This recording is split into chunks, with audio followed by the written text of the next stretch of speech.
Police की निगाहों में सबसे बड़ा गुनहगार था, लेकिन हजारों लोग उसे अपना मसीहा मानते थे।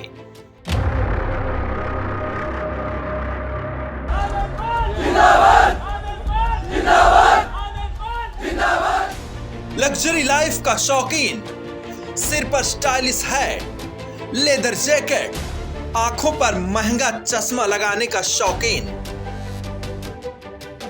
फर्राटेदार अंग्रेजी बोलने में माहिर।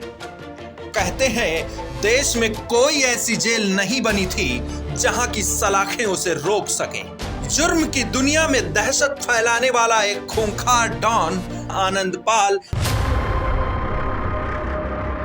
क्राइम की काली दुनिया का एक और खतरनाक चेहरा, जिसकी स्टाइल के साथ साथ कहानी भी किसी फिल्मी कहानी की तरह है।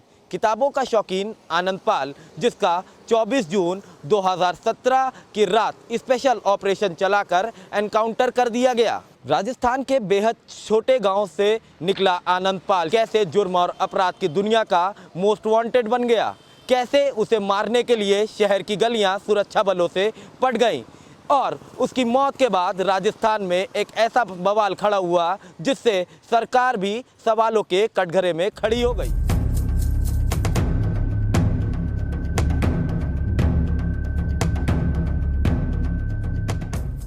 चेहरे पर घनी दाढ़ी, किसी फिल्मी हीरो की तरह उसकी स्टाइल। उसे जब भी पेशी के लिए कोर्ट लाया जाता तो वो फिल्मी हीरो की तरह मीडिया में फोटो खिंचवाता था। गैंगस्टर आनंदपाल रावड़ा राजपूत था। बचपन से होनहार और पढ़ने लिखने का शौकीन। टीचर बनने के लिए उसने बीएड की ट्रेनिंग भी ली थी। फिर उसकी जिंदगी ने ऐसी करवट ली जिसने गुरु बनने का सपना देख रहे आनंदपाल को गैंगस्टर बना दिया।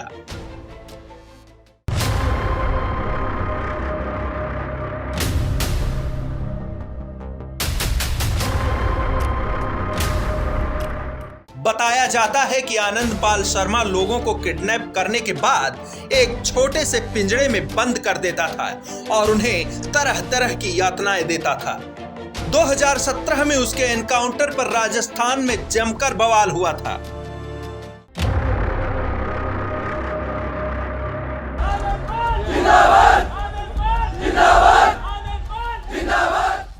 लूट, वसूली, मर्डर और गैंगवार के करीब 24 मामलों में वांछित आरोपी आनंदपाल, जिसे राजपूत समुदाय के लोग अपने मसीहा की तरह मानते थे। उसके गैंग में 100 से भी ज्यादा बदमाश शामिल थे। राजस्थान के नागौर जिले के लाडनू तहसील के एक छोटे से गांव सांवराद का रहने वाला आनंदपाल बेहद खूंखार था। कहते हैं उसे पकड़ने के लिए शहर के शहर किले में तब्दील कर दिए जाते थे। उसके हथियारों का सामना करने के लिए पुलिस को स्पेशल ट्रेनिंग दी जाती थी। पुलिस बार बार उसे पकड़कर जेल में डालती और हर बार जेल की सलाखें उसके लिए नरम पड़ जाती और वो हर बार फरार हो जाता था। शिक्षक बनने का सपना लेकर राजस्थान के लाडनू का एक नौजवान, जिसने शराब की तस्करी शुरू कर दी, इसी सनक में उसने डीडवाना में जीवनराम गोदारा की हत्या कर दी। कहा जाता है जीवनराम ही वो दोस्त था जिसने आनंदपाल को बारात में घोड़ी पर चढ़ाया था। आनंदपाल राजनीति में आना चाहता था और उसने 2 बार चुनाव भी लड़ा, लेकिन हार गया। पूर्व मंत्री हरजीना बुर्डक के बेटे से सिर्फ 2 वोटों से पंचायत चुनाव हारने के बाद साल 2006 में वह अपराध की दुनिया में आया। इसके बाद वह एक के बाद एक जुर्म करता चला गया और राजस्थान का सबसे बड़ा गैंगस्टर बन गया। यह साल था 2015 जब आनंदपाल पुलिस को नशीली मिठाई खिलाकर फरार हो गया और उसके बाद उसने सरकार और पुलिस की नाक में दम कर दिया। इसके बाद राजस्थान पुलिस लगातार आनंदपाल को ढूंढ रही थी और 24 जून को उन्हें पता चला कि चुरू जिले के मौलासर गांव में आनंदपाल छिपा बैठा है। 24 जून 2017 की रात को स्पेशल ऑपरेशन चलाकर आनंदपाल का एनकाउंटर कर दिया जाता है। कहा जाता है कि आनंदपाल का खौफ इतना था कि उसके शव को उठाने से भी पुलिस वाले डर रहे थे।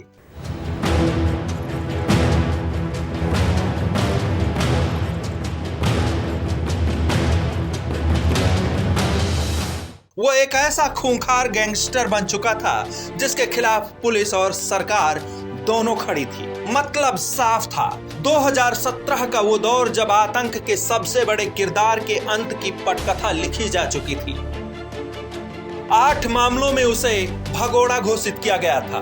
राजस्थान सरकार और पुलिस की परेशानी आनंदपाल की मौत के बाद भी खत्म नहीं हुई। आनंदपाल के एनकाउंटर के बाद पब्लिक का ऐसा जार फूटा जिसे संभालने में सरकार और पुलिस दोनों के पसीने छूट गए। सबसे पहले उसके पैतृक जिले नागौर में सरकार का विरोध शुरू हुआ। उधर आनंदपाल के परिवार ने उसकी लाश लेने से मना कर दिया और अस्पताल में धरने पर बैठ गए। परिवार का आरोप था कि आनंदपाल ने सरेंडर करने की कोशिश की थी, लेकिन पुलिस ने उसका एनकाउंटर कर दिया।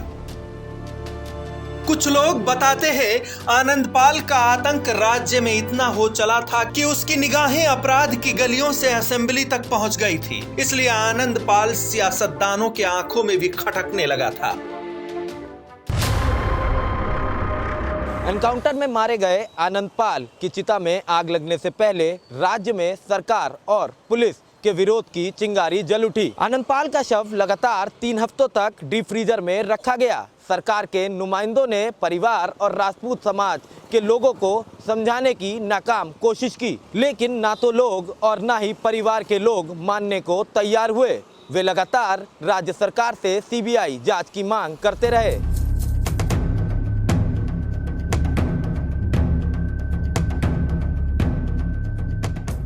12 जुलाई को 2 लाख लोग आनंदपाल के एनकाउंटर के विरोध में हुई एक सभा में जमा हुए, जिसे देखकर प्रशासन के हाथ पांव फूल गए। इसके बाद आनंदपाल का अंतिम संस्कार करने के लिए राजस्थान सरकार ने जी जान लगा दी। अगले ही दिन सरकार ने परिवार को अंतिम संस्कार की इजाजत लेने के लिए बुलाया और पीछे से पुलिस ने आनंदपाल का अंतिम संस्कार कर दिया। परिवार ने सरकार पर जबरदस्ती अंतिम संस्कार करने का आरोप लगाया। इसके बाद भी काफी दिनों तक ये मामला गर्माता रहा, लेकिन धीरे धीरे शांत हो गया।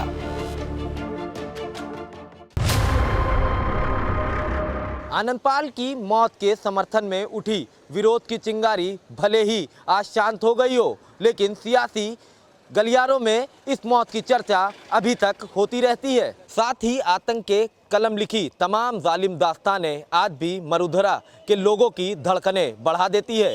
वीडियो जर्नलिस्ट नंदन के साथ मैं अबू तलहा, आज की खबर लखनऊ। देश दुनिया की तमाम बड़ी खबरों के लिए सब्सक्राइब करें आज की खबर और पल पल के अपडेट के लिए बेल आइकन दबाना ना भूलें, क्योंकि आपकी खबरों का भरोसेमंद साथी है आज की खबर।